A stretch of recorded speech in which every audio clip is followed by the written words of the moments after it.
Bermuda triangle, যা শয়তানের ত্রিভুজ নামেও পরিচিত, পৃথিবীর একটি অন্যতম রহস্যময় স্থান।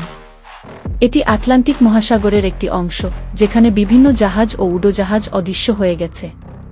বিজ্ঞানীরা বহুদিন ধরে এই এলাকাকে বোঝার চেষ্টা করেছেন, কিন্তু এর রহস্য এখনও উদ্ঘাটিত হয়নি। এই গল্পের শুরু একটি সামুদ্রিক অভিযানের মাধ্যমে। সেবাস্টিয়ান রিড, একজন অভিজ্ঞ সামুদ্রিক গবেষক, বারমুডা ট্রায়াঙ্গেলের রহস্য উদ্ঘাটনের জন্য একটি অভিযান চালানোর সিদ্ধান্ত নেন। তার দলটি নতুন প্রযুক্তি এবং অত্যাধুনিক সরঞ্জাম নিয়ে এক বিশেষ জাহাজে যাত্রা শুরু করে। তাদের লক্ষ্য ছিল সমুদ্রের গভীরে লুকিয়ে থাকা সেই রহস্যময় ঘটনাগুলোর আসল কারণ খুঁজে বের করা। যাত্রার দ্বিতীয় দিনে দলটি প্রথম অদ্ভুত ঘটনা অনুভব করে। তাদের নেভিগেশন সিস্টেম হঠাৎ করেই বিকল হয়ে যায়। জাহাজের রাডার কোনো সংকেত ধরতে পারছিল না, এবং স্যাটেলাইট যোগাযোগও বিচ্ছিন্ন হয়ে যায়। চারদিকে কুয়াশার মতো ঘন অন্ধকার নেমে আসে, যা দিনের বেলাতেও ভয়ঙ্কর মনে হচ্ছিল। এটা কি সম্ভব? সেবাস্টিয়ান হতবাক হয়ে বললেন। তার সহকারী মিয়া জবাব দিলেন, এখানকার চৌম্বক ক্ষেত্রের অস্বাভাবিকতার কথা আমরা জানি, কিন্তু এটা এতটা শক্তিশালী হবে ভাবিনি। তারা আরও এগিয়ে যেতে থাকে। গভীর রাতে হঠাৎ করে সমুদ্রের পানি অস্বাভাবিকভাবে আলো ছড়াতে শুরু করে। মনে হচ্ছিল পানির নিচ থেকে কোনো বিশাল শক্তি উথলে উঠছে। সেবাস্টিয়ান তার বিশেষ ড্রোন ক্যামেরা পানির নিচে পাঠান। ক্যামেরা যা রেকর্ড করেছিল তা এক কথায় অকল্পনীয়। ড্রোন দেখায় যে পানির নিচে একটি প্রাচীন শহরের ধ্বংসাবশেষ রয়েছে। সেখানে একটি অদ্ভুত স্থাপত্য দেখা যায়, যা কোনো মানব সভ্যতার অংশ বলে মনে হচ্ছিল না।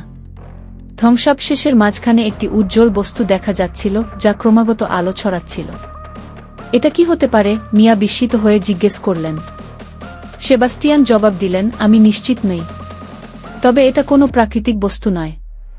তারা ধীরে ধীরে সেই উজ্জ্বল বস্তুর কাছাকাছি পৌঁছানোর চেষ্টা করে, কিন্তু হঠাৎ করেই একটি বিশাল ঢেউ তাদের জাহাজকে আঘাত করে। জাহাজের ইঞ্জিন বন্ধ হয়ে যায় এবং সবাই আতঙ্কিত হয়ে পড়ে। এমন সময় জাহাজের চারপাশে কিছু অদ্ভুত ছায়ামূর্তি দেখা যায়। তারা মানুষের মতো দেখতে হলেও তাদের চোখগুলো ছিল লাল, আর শরীর থেকে নীল আলো বের হচ্ছিল। তারা জাহাজের দিকে এগিয়ে আসতে থাকে। সবাই শান্ত থাকুন, সেবাস্টিয়ান চিৎকার করে বলেন। কিন্তু সেই অদ্ভুত মূর্তিগুলো জাহাজে উঠে আসে। তারা কোনো ক্ষতি করেনি, কিন্তু তাদের উপস্থিতি ভয়ঙ্কর ছিল। এক পর্যায়ে তারা সেবাস্টিয়ানের দিকে হাত বাড়ায়। মনে হচ্ছিল তারা কিছু বলতে চাচ্ছে, কিন্তু কোনো শব্দ শোনা যাচ্ছিল না। হঠাৎ করেই সেই উজ্জ্বল বস্তুটি তীব্র আলো ছড়াতে শুরু করে এবং পুরো এলাকা আলোকিত হয়ে যায়। সেবাস্টিয়ান বুঝতে পারেন যে এই বস্তুর মধ্যেই বারমুডা ট্রায়াঙ্গেলের রহস্য লুকিয়ে রয়েছে। কিন্তু আলো ক্রমশ বাড়তে থাকে এবং এক সময় পুরো জাহাজটিকে গ্রাস করে ফেলে। জ্ঞান ফিরে পাওয়ার পর সেবাস্টিয়ান নিজেকে একটি বিচিত্র স্থানে আবিষ্কার করেন। সেখানে কোনো পানি নেই, কিন্তু চারপাশে ভাসমান বস্তু দেখা যায়। মনে হচ্ছিল তিনি কোনো ভিন্ন জগতে পৌঁছে গেছেন।